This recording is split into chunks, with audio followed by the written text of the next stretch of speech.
他の会社に提供するぐらいの工場と技術、生産力を持ってるんですよ。クーペとスパイダーの合成がほとんど変わらないんですってね。わずか11秒、本当に早いですね。スカートだと結構ねトレーニングが必要かも。本当に吸い付くみたいにストンってこう体に入るんですよね。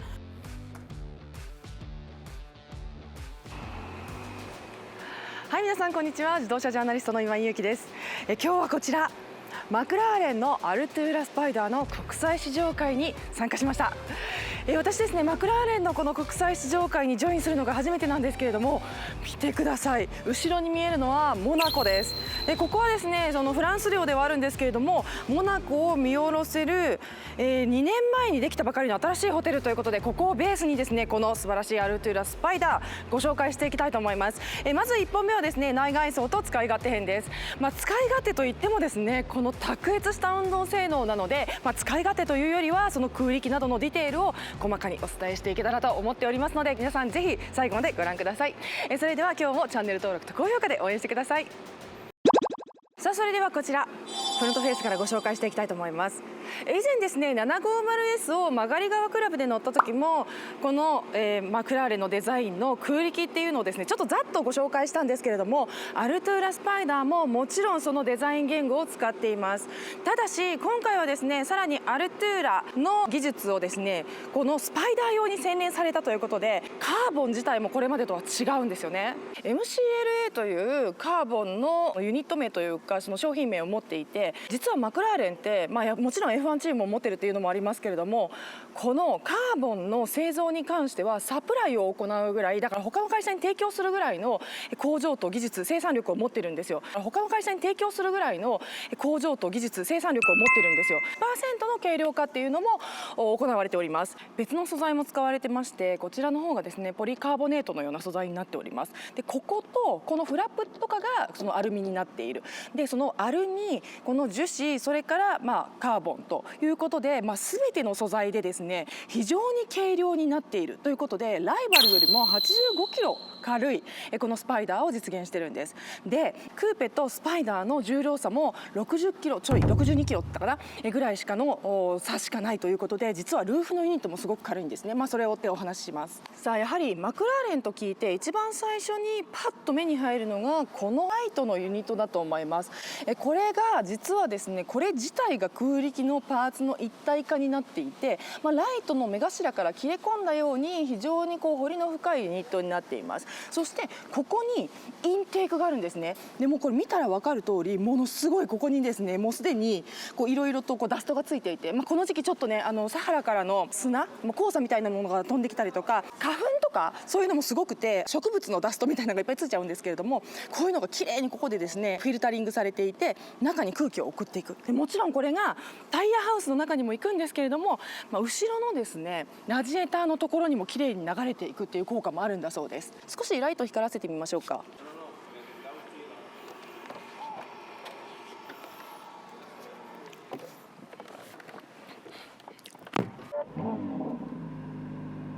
ちょっと今音聞こえちゃいましたけども、すでに今ですねちょっとモードがスポーツになっているので、これがすごい派手な音になりましたけれども、普段なんとエレクトリックにすることもできるので、すごい静かにすることも可能です。はい、ナチュラルにしておきましょう。そしてライトいきますね。これで常時点灯になります。どうやったら点灯になるかっていうのは後でね内装編でお話ししますけれども、こんな感じです。ハイビーム、右、左、はい、そしてはい、ハザードです。このようにライトのユニットは非常に端正ですね。そしてターンランプもですね流れるようになりますので、ここもボディがやっぱりワイド&ローなので、このワイド感というのを余計に表しているし、ここがすごく繊細で美しい部分でもあります。このライトのユニット自体は実はその上下高もすごく狭くて、すごく控えめなサイズなんですよね。でここも、これはそのマクラーレンってすごく軽量化技術は誰にも負けないっていうふうに言ってるメーカーなんですけれども、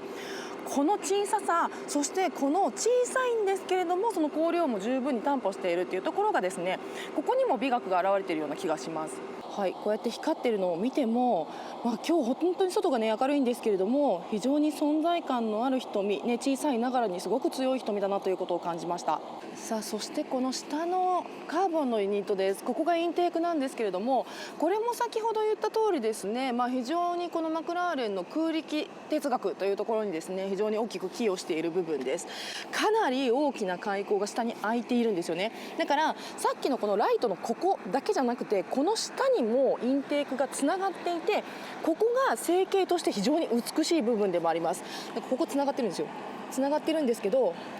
デザインで分断されてるんです。でこの分断によって入っていくところが変わっているはずなんですよね。先にサイドビューになっちゃいますけれども、こうやって見ていくと下から入っていくところとこう横から入っていくところがおそらく空力的に違う部分に入っていくんですよ。でここから入った空気は横に流れて、さらにボディで冷たい空気になって下に落ちていく。でそこのラジエーターに入っていって、もちろんここにエンジンがありますので、ここにどんどん冷やしていくということになるんですね。でこのテクノロジーこそが F1 由来っていうね、F1 で研究してきた空気がここに全部生きているっていうことなんだそうです。ちなみにですね、私たちこの試乗会に参加していて、昨日の夜このマクラーレンのチームと一緒に F1 カナダグランプリを観戦したんですけれども、ノリスが2位、表彰台獲得ということで、一時トップをね取っていたので惜しい結果ではあるんですけれども、でも表彰台獲得ということで、その勝利に裏付けられた空力がここにあるよということも、欲しくなる理由の一つかなと思います。はい、ボンネット非常に薄いですね。もちろんこの中にはエンジンとか重いものが何も入っていないです。さあこんな感じで前には荷物が入ります。意外と深くて意外と広いです。リモアのスーツケースぐらいは普通に入りそう、しかも2個ぐらいいけそうっていう感じのかなり深い収納になっています。ですからこれ2人で普通に旅行に行くとかもね、ボストンバッグは本当にたくさん入りそうなので、ツーリングカーとしてもですね機能が高いんじゃないかなというふうに思わせます。かなりね物がしっかり入ってます。これがすんごい軽いんですよ。やっぱねこのアルミのフラップっていうのがすごい、この軽さでここでもう分かるっていう、丁寧に締めたくなるような。さあそれではサイドビューです。もうこのボディサイズがもう横に立つだけでエレガントな気持ちにさせてくれるんですけれども、本当に綺麗ですよね。まず何が綺麗かというと低さ、それからホイールベースの長さだと思います。でこうやって横に立つとこの低さっていうのが分かってもらえるかと思うんですけれども、このショルダーラインが私の腰の下にあって、もう着座位置の低さ、ロードホールディング性の高さっていうのを見た目から思わせるんですけれども、先に申し上げちゃいましたけれども空力というのをすごく考えられているんですよね。この端正なマクラーレンのロゴを思わせるようなこの端正なライトから大きなタイヤハウスにつながり、そしてエンジンのあるリア部分にデザインが有機的につながってきます。そう直線基調っていうのがボンネットのラインぐらいしかなくて、あとはものすごくグラマラスな曲線で構成されているっていうのも見どころだと思います。その空気というのはですね本当に見えないんですけれども、この辺からですねちょっと冷たい空気と暖かい空気っていうのがですね乱流を生むわけですよね。でその乱流がうまく制御されないと車のハンドリングであったり接地感っていうのにすごくつながってきます。でこの辺がこの後ろのエンジンに直接エンジンルームに入っていくパワーユニットを冷やすためにここに入っていくっていうところがめちゃくちゃ視覚的に見えるのがこの流れですよね。そしてこのタイヤハウスからもですね、このホイールのあたりからも乱流が生まれるんですけれども、この辺で綺麗に流れていくっていう、下の方にも流れていくっていうところが目に見える、このグラマラスなラインっていうのが真横から見るとすごい綺麗なんですよ。そしてリアエンドに向かってやはりですねここに心臓部があるということを思わせるようなボリュームになっていくわけですよね。でここのボリューム感がまたそのハンドリングというのをすごく想像させるわけです。でここも樹脂とアルミをうまく組み合わせてあるんですよ。そうなんですよね。こっちが FRP みたいな素材でここがアルミなんですよね。だからこれで上の強度とかも担保しているということなんですけれども、実はですねマクラーレンってクーペとスパイダーの合成がほとんど変わらないんですって。それこそがそのマクラーレンの売りの一つでもあるんですけれども、それだけプラットフォームというかその骨格がしっかりしているので、屋根が開こうが閉じようがハンドリングも合成もねじれ合成も全然変わらない。これは本当にスパイダーのネガティブを一掃するところだと思うので、大きな魅力になると思います。そしてですねその先端から受けた空気の流れっていうのを一番最終的に受け止めるのがやっぱりこのリアエンドなんですよね。こここに心臓が入ってますので、ここを冷やすのとエンジンで生まれた熱を逃がしていくっていうところがここに集約されているわけです。でここがもう本当に見どころで、とにかく綺麗なのとユニットが大きいので、どうやって成形してるんだろうっていうね、このパネルだけでもすごく見どころが多いわけです。さあまずここなんですけれども、このユニットがエアバットレスって呼ばれている部分なんですよね。でこれ実はですね、ポリカーボネートでできているらしいんです。ガラスだと思ったらポリカーボネートなんですって。でもう本当にガラスって言ってもおかしくないぐらいのこう硬質感と素材の美しさ、この透明感なんですけれども、これが空力の一つ大きな要素なんですね。前から来た空気がですね、ここに流れていくわけです。でこれがここを通ってここに入って、エンジンの排熱がここから出たやつをさらにきれいな空気でこっちに流していくっていうような工夫がされているんですね。と同時に、なんでここが透明かというと、ドライバーとか助手席からですね、だいたいこのスパイダーモデルって斜め45度後ろが視界がすごく悪いんですよね。でそれで危ない。でマクラーレンのそのドライビングセオリー的にはですね、一般道の走行でも危険性が高ければそれはスポーツカーではない、ちゃんと安全に走れるからこそスポーツカーなんだ、スポーツドライビングなんだっていう考え方があるらしくて、ここを透明にすることで、スパイダーの弱点であった斜め45度後ろの視界を確保しているということを話していました。なのでここはちょっとね、試乗編のところでお話ししていきたいなというふうに思います。さあそしてここにですね、この大きなカーボンのユニットがあって、この中にエンジンがある。でここにその排熱があるんですけど、もうダクトがね見えてて、ここからこうゴーって音が聞こえるかな、ゴーって音が聞こえてて、こうモーターで出してるわけなんですよね。でここにもこれチムニーと呼ばれているユニットなんですけれども、実はクーペモデルと今回そのスパイダーモデルっていうのはクーペの屋根を開けましただけではなくて、もともとこのスパイダーを作るために最初から設計されたのが今回のアルトゥーラスパイダーなので、このエンジンのマウントがあって、この屋根のユニットがここにしまわれますので、このチムニーと呼ばれているその煙突のところは後方に下げたんだそうです。それによってこの屋根の格納を犠牲にせずに、さらにエンジンの性能も落とさず、さらにその接地感、ハンドリングとかも全然犠牲にしてない。むしろルーフの重量がですねそんなに重くないので、62キロだったかなぐらいなので、ハンドリングの方もですね非常にこうスパイダーとクーペの方で差がないという話をされてました。さあそしてこちらにももちろん同じユニットがあって、でこれですよ、ここのユニットがめちゃくちゃ大きいんです。これが樹脂、違う、これアルミだ。アルミユニットがどうやって成形してるんでしょうね。すんごい大きいユニットなんですよ。これが全部一体化になってます。これによってほら継ぎ目のないですね、また空力にも優れた、やっぱりこういうところがねいっぱいあると、これ全部ロスになるので、こういうところのない非常に美しいですね一体型のユニットを形成しているということになります。さあそれではお待ちかねのルーフのオープンクローズいきましょう。このねドアもすごく軽いんですよ。片手でさっと開けられるっていうのもめちゃくちゃエレガントな部分だと思います。非常にですねハイパフォーマンスのスポーツカーであると同時に、すごくエレガントなオープンモデルでもあるというのがこのアルトゥーラの魅力ですよね。さあそして片手で閉めれます。さあこのルーフなんですけれども、わずか11秒で開閉をします。そして時速50キロまでこの操作をすることができるということで、走行中に雨が降っても大丈夫。こんな感じで、窓まで開きました。で喋ってる方が短いぐらい開けますね。わずか11秒、本当に早いですね。でこの格納している時に、実はですねこのウィンドウでルーフのカーボンの裏が見えるんですよ。それがすごいエモいよってプレスリリースにも書いてありました。いや本当に綺麗です。でもうサイドシルがすごい太いので、ここはですね私今日あえてパンツを選んだんですけれども、スカートだと結構ねトレーニングが必要かも。そしてですねこれ実はカーボンパッケージね、すごい軽いオプションがめちゃくちゃ入ってるですね、多分今回の試乗車の中で一番軽いやつね、一番いいやつをですね割り当てていただきました。実はですねこの下のところですね、これもカーボンになっているし、それからぐるっと回っていきましょうね。こういうところも全てカーボンになってます。例えばミラー、あと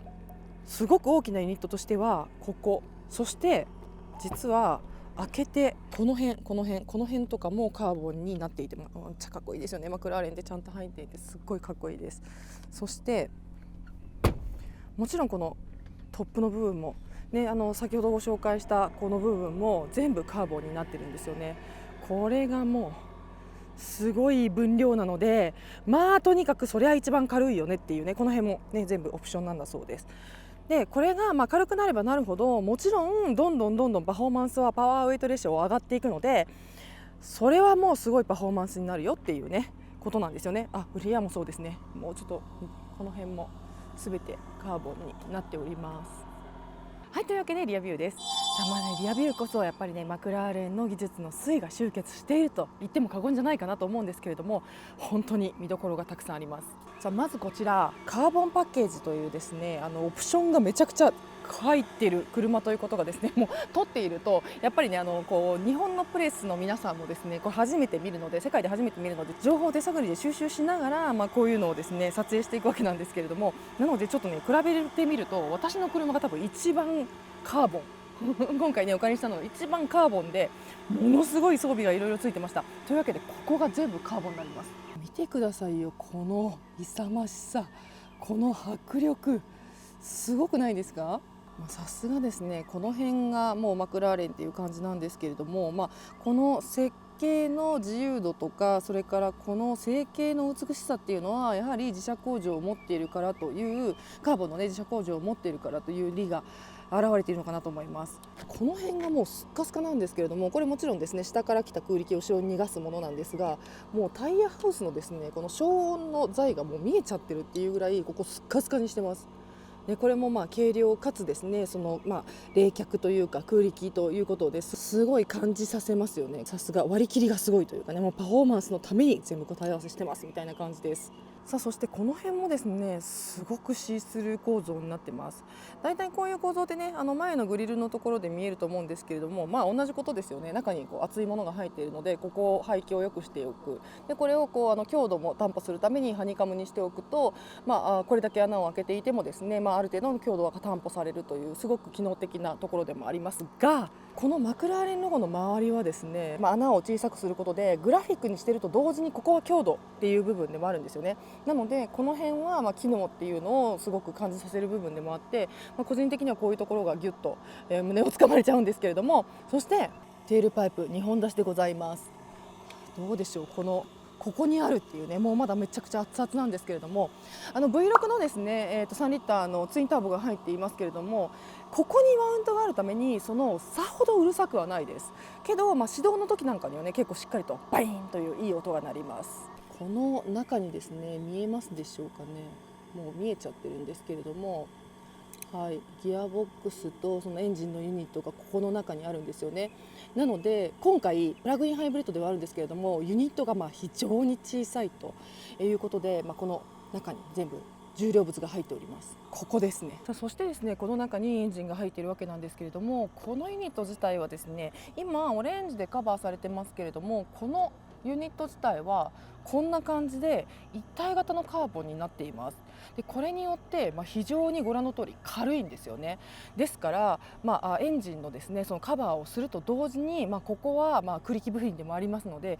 軽くするというのがその重量物をねなるべく下に持ってくるっていう理由にもなっております。で実はですね、ここがボディ同色になっているタイプのものもあるんですけれども、これもカーボンパッケージが入っているということで、ここがビジブルというかですね、カーボンの柄が見えているボディカラーになってました。これがやっぱりね、日本でマクラーレン買う人はこれは刺さるんじゃないかなと思いますね。この辺は冷却のダクトです。こっちがサブメインっていう感じかな。それではインテリアいきたいと思います。跳ね上げです。これも非常に軽いユニットになってますので、片手でふわんって開くんですよね。この開閉の美しさっていうのは多分ね所有した人しか分かんないと思うんですけど、見た目結構大げさなので結構びっくりしちゃうんですけれども、乗ると邪魔じゃないというか、こう言い方あれですけど、すごい利便性の高いドアなんだなということを気づくんですよね。というわけでドアを開けるとここにもカーボンが入っていて、これもオプションになってます。ですので本当にありとあらゆるところがカーボンになってて、見た目にも美しいんですけれども、軽量化がすごいよというのが、このカーボンパッケージの特徴なので、欲しい方はですねぜひどうやら日本にもこういうオプションが載ったものが導入されそうなので、ぜひご期待いただきたいと思います。さあそしてインテリアです。もう見えちゃってますけれどもね、順を追っていきましょう。この辺も全部カーボンだし、コンソールのところも全部カーボンなんですよね。だからこれもカーボンパッケージに入ってくると思われます。だからこういう細かいパーツですけれども、見た目にすごい美しいんですよね。すごい美しいんですけれども、さらに軽量化されているというところがポイントで、全てパフォーマンスのためというね答え合わせがなされるわけです。はい、それからシートいきましょう。これねトリミングされていて本当に美しいです。すごくおしゃれであると同時に、これも穴だらけね、もう穴だらけですよ。すごい涙ぐましい軽量化への飽くなき執念っていうねそういう感じがしますけれども、同時にやっぱりすごいのが全然ラグジュアリーってことなんですよね。特にサウンドシステムは今回バウアーズ&ウィルキンスが入っているものを選んでいただいてますし、これ標準で入るのかな、日本ではもしかしたらオプションになるかもしれないんですけれども、とにかくそのサウンドシステムもしっかり入っているね。でなぜかというと、今回すごくね静粛性が高いんですよ、このパワーユニットが。だから多分ね室内でクローズドにすると音楽聴いたりする余裕があるよというのが、アルトゥーラの魅力ですね。近代の一番若いラインナップであるアルトゥーラの特徴だと思うんですけれども、この辺にもねスピーカーも入っていて、すごくラグジュアリーです。なのに軽いっていう、多分ねこういうところで担保していくんですよね、その軽さっていうので。シート自体は、バケットになっているのでリクライニングはしませんが、ここで前後が移動できて、そしてこの電動の、ボタンで分かりますかね、お尻のヒップ位置がですね、こんな風にチルトするんですよね。なのである程度のドライビングポジションには合わせられます。私身長162センチですけれども、結構ですね見切りが意外といいので普通に運転できちゃいました。お尻上げればですねかなり体格の小さい方でもいけるんじゃないかなと思います。それからすごい不思議なんですけど、お股の間にこのキーのケースがあってお股の間に入れるっていうね、こんな感じになっております。絶対に取られようがないっていうところにね入ってるっていう、そんな感じの、もうイギリス人らしいジョークなのかなこれはこういうところに入ってますね。でこれがすごいんですけど、この丸いボタン何かというと、見えるかな、ここがね動きます。膨らんできますので見てくださいね。わかりにくいかな、今ちょっと空気抜いてます。どんどんへこんでるの分かりますでしょうか。でこれ膨らますこともできます。このアジャストが素晴らしくて、私このスポーツシートは本当に感動したんですけど、座った瞬間に本当に体がピタッて吸い付くみたいになるんですね。こう乗り込み自体はこのようにサイドシフがかなり太いので、スポンとお尻を落とすように入れないと結構ね、私今日はパンツですけれども、スカートだと厳しいかなっていう感じはしますが、これがまたスーパースポーツの醍醐味でもあるので、この乗り込みに関してはちょっとねトレーニングをエレガントに乗れるようにトレーニングを、男女ともにねした方がいいと思うんですけど、ここねこれで前後がいきます。そしてこのランバーなんですけれども、こう座った瞬間に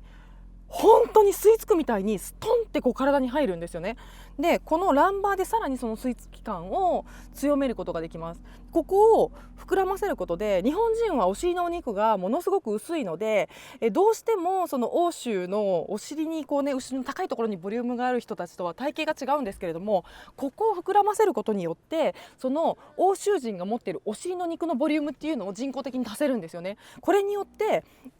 背骨の S 字ラインの一番押してもらったら助かるところにこのランバーが膨らみますので、結構膨らみますので、シートポジションを合わせた時に体のフィット感が本当に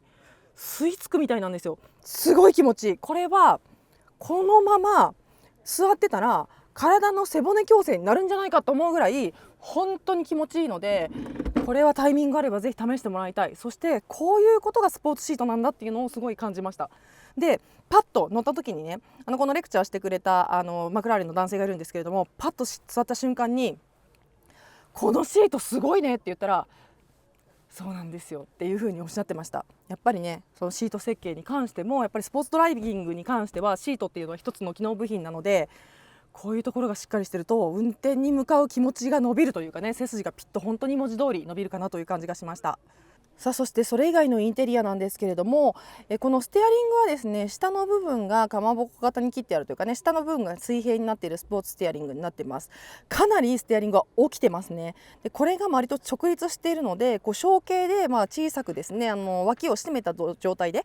小さくハンドリングすることができるっていうメリットはあると思います。そしてこのパドルシフトなんですけれども、ここについてます。で特にやっぱりそのスポーツモードにして、特にダウンシフト側はですね、バンバンってやると音がすごい気持ちいいので、やりたい人たくさんいると思うんですけれども、ステアリングと一緒に回るタイプのものなんですが、ここのユニット自体が実はメーターと一緒に動きます。わかりますか？このユニット自体がメーターと一緒に上下するんですね。なのでメーターと一緒に上下するということはどういうことかというと、ここからインフォメーションを逃さなくて済むんです。すごくよく見える。さあというわけで、では、このスターターをオンにしていきたいんですが、いきますね。スターターはコンソールのど真ん中にあります。これパパイヤオレンジっていう色ですごい可愛い名前なんですけど、ここも色はオプションで変化をさせることができるとおっしゃってました。それではいきますね。もう触っただけでなんか反応した。いきますよ。プレスブレーキ&スタート。これ今ね触っただけで鳴りました。聞こえました？さあというわけで、こうやって V6 のツインターボが目覚めるわけですよ。厳密に言うとターボはまだ目覚めてないのかもしれないけど、スタンバイ状態に入ります。さあ今回この新しいアルトゥーラスパイダーというか、新世代マクラーレンの大きな商品的な魅力としてはやっぱりデジタライゼーションっていうのがあると思うんですよね。で一緒に動くメーターの中ももちろんフル液晶になってます。でこのフル液晶なんですけれども、画面のセレクトができるようになっていて、それがここのレバーで行います。このように、例えば、今ねすいません試乗してきちゃったので全部電力を使い切って 1% しかないですけれども、システムを保持させるためにですね 1% 以下になることはなさそうですね。でちゃんとバッテリーがあんまりないよっていう状況になっても、実際に超低速の時とかはモーターのトルクが足されるので、8速 AT の一番苦手なスカスカ、超低速のスカスカっていうのがなくて、そこもすごい快適でした。でこれスタートからねどれぐらい走ったよみたいなのが表されててね、結構走りましたねそして今回やっぱりねローンチコントロールがついてるんですよ。でローンチコントロールっていうのはスタートダッシュみたいなやつで、エンジンの回転数を F1 のねスタートみたいなやつです。エンジンの回転数をって高めておいて、一番いいところでですねバンって最高の出力で出せるっていうね。なので、マニュアルで回転数高めてパンって合わせて出るよりも、このローンチコントロール使った方が絶対に速いっていう、人工的にスタートダッシュを決められるっていうものが今回ついているんですけれども、ノットアバイラブルってことで、今回使えないし、今使ったら突っ込んじゃうんですけどなのでやらないんですけども、こんな感じのローンチコントロールもついています。でもちろん電話を接続したりとかそういうこともできるようになりました。ここに小さくねナビも表示できます。今回本当にたくさんミスルートしたので、詳しくは試乗動画見ていってないんですけど、本当にミスルートしたので、知らない外国の道走るときはここにね表示させとくべきだったなと今感じております。でこんな感じでこのレバーを引いたり押したりすることで左右にコマンドを動かせるようにもなってるんですね。なるほどね。結構階層がここだけでも動かせるようになってました。これはすごくいいね。これはステアリングからね手あんまり離したくない、なぜならばタイヤ太いので結構ねハンドル持ってたいんですよ、ずっと。特に道悪いところではそういう時にハンドルを持ったまんまここで操作できるっていうのは、あっちに手伸ばすよりも現実的かなってちょっと思いました。はい。でこの辺は全部ですねバックスキンで覆われてます。すごく綺麗ですね。ここもすごい持ちやすかったです。さすがのハイグリップって感じで、ここはすごい持ち応えがあるというか、持っててすごく気持ちよかった部分で、ここに、ミラーがありますけれども、ミラーはねもちろんフレームレスでとってもスタイリッシュです。で今回本当にすごいのがこれね、ちょっとここから見るといきますよ。こうやってやるとこうやってね、ほらウィンドウが閉まる開くあるじゃないですか。こうやってるとですよ、なんとこのミラー越しに隠されたカーボンの裏が見えるっていうのがおすすめポイントだよってプレスリリースに書いてて、そんなことを進めてくるのがやっぱりマクラーレンってすごいなって思ったんですよ。でこっちに、オープンクローズの機構があって、ここはこれです。この空力のちっちゃい窓、これが、オープンクローズするというようなものですね。空力をもっと出したいときは閉めちゃってもいい。これは気候次第ですね。寒いときは閉めちゃったりとかする方がいいと思います。巻き込みがすごくなくなるので。であとこの辺はですね、全てこれもバックスキンで覆われていて、トリミングがなされています。この辺もね、多分ね、すっごい薄い素材を使ってるんだろうな。ね、ちょっと膨らみとかがあんまりないので本当に美しいなと思います。で、ドアパネルはですね、やっぱり流線形というかね、丸みのあるラインを使っていて、この辺もマクラーレンらしい個性かなというふうにも思いました。さあそしてですね、こちらもその新しいユニットとしてですね、見ていきたいところなんですけれども、750S もこれだったかなと思うんですけど、今この縦型の小さいインフォメーションになってます。やっぱりマクラーレンなので、その辺はあまり大きなものをねドーンとつけずに、最低限のものだけ見せるよっていうようなイメージだと思うんですけれども、このように結構ですね、私も初めて触るんですけれども分かりやすいです。でそんなに対してその階層が深くないようにしてある。ドラポジのでもねメモリーがあったりとかして、しかもこれが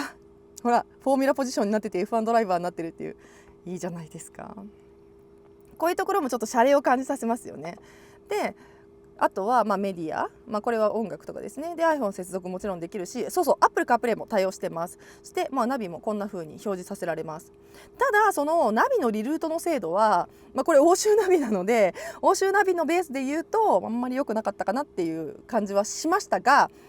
さっきも言った通りこれはApple CarPlay に対応しているので、もし純正の信頼性があまり良くなければ日本でもApple CarPlay に頼るっていうのもありだと思います。でアンビエントライトの色も変えられるんだね。現代のマクラーレンってこうなってるんだね。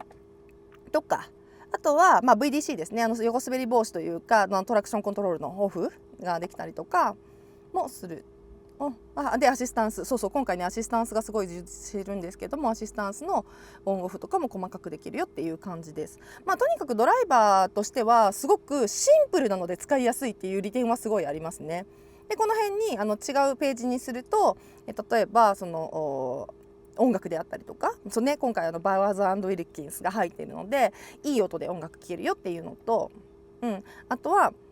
電話をつなげたりとかもできますよっていうところですね。その下ですよ。これがすごいんですけど、さあこれは一体何でしょうと思うじゃないですか。でもおおよそ予想がついている通り、これ携帯の非接触充電です。でここにスポンって入れられるんですけど、これが結構なんでスポーツカーにこういうものが必要なんだって思う人はいるかもしれないですが、このスポーツカーでハイパフォーマンスドライブをしている最中に携帯電話が宙を舞ってはスポーツカーメーカーではないと。これで絶対に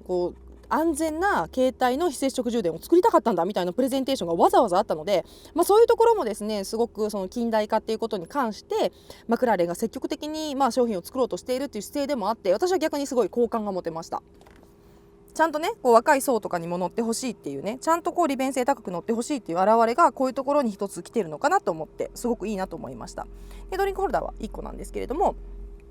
ドアポケットが結構大きいので、この辺はね使いやすいんじゃないかなと思います。そしてこの中に小さい、グローブボックスがあって、ここでタイプ C で、Apple CarPlay が接続できます。でこちらは充電用となっていますので、 Apple CarPlay にしたい人はタイプ C で接続してくださいというわけで、タイプ C to ライトニングが、搭載されておりました。さあそしてですね、この辺にもボタンがあるんですけれども、ライトはここ、それからこれですね、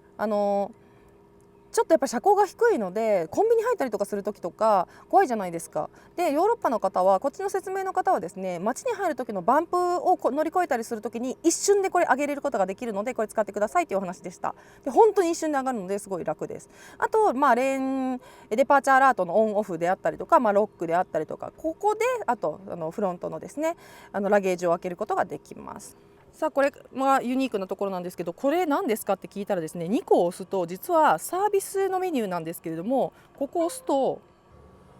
このようにですねサービスの屋根が開きます。で、この中がすっごい綺麗なカーボンなので、これもまたすごいなと思うんですけれども、この中はそのサービスのエリアで、プロしか触れないんですけれども、軽微なメンテナンスができるよっていうお話をされてました。こんな感じで開けることができます。でもこれはサービスメニューなので、あんまり普段使うことはないかなと思います。締まり音も綺麗ですよね。はい。さあ、タイヤホイールです。前後一定ですよね。当然のことなんですけれども、それよりももう、ドリルドの入ったですね、このローターと、それからスポークの細いホイールね、めちゃくちゃおしゃれです。ガンメタみたいな色と、それから切削のところがですね、入れ子になってるんですけれども、とにかくその繊細に作ってますよね。もう見た目にスカスカ、見た目に冷却、見た目にパフォーマンス、そして見た目に高そうみたいなね、やっぱりこんなにスポーク細いと、やっぱりね、強度を担保するのがすごい大変ではあるんですけれども、ホイール自体が軽量化されていると、それだけパフォーマンスに影響するということで、ここはすごい本当に見どころポイントというか、スーパースポーツっていいなって思わせるところでもありますよね。はい、フロントは235の35の19インチ。はい、そしてリアなんですけれども、リアはやっぱりね大きいですよね。295の35の20インチが入っています。今回本当に乗ってて、ぜひ試乗編を見ていただきたいんですけど、本当に足がすごいんですよ。足がすごいいいので、その辺のこんなにね薄いタイヤが入っていて、これだけ軽いものが入っていると、これだけ薄いタイヤでもあんな足が実現できるのかっていうところをすごく感じさせますので、この辺はちょっとぜひね試乗編をご覧ください。さあ、というわけで今日はこちらマクラーレンのアルトゥーラスパイダーの内外装と使い勝手編お届けしてまいりました。いかがだったでしょうか。本当に全てのデザインには理由があるというようなセオリーが見て取れる、見るからにですね、やっぱり空力マシンも他にその既視感のないですね、一目でマクラーレンと分かるルックスではあるんですけれども、新しい世代の工夫もいろいろと導入されているというのも、そして全てや F1 に紐付いているというのもですね、すごく胸をギュッと掴まれるポイントなんじゃないかなというふうに思います。さあ、今日はですねこの後に試乗していきます。このマクラーレンオレンジのアルトゥーラスパイダーでずっとリビエラあたりを走るっていうですね素晴らしいドライブの機会を得ましたので、試乗の方もご注目いただきたいと思います。それでは今日も最後までご覧いただきましてありがとうございました。チャンネル登録と高評価で応援してください。自動車ジャーナリストの今井ゆうきでした。バイバイ。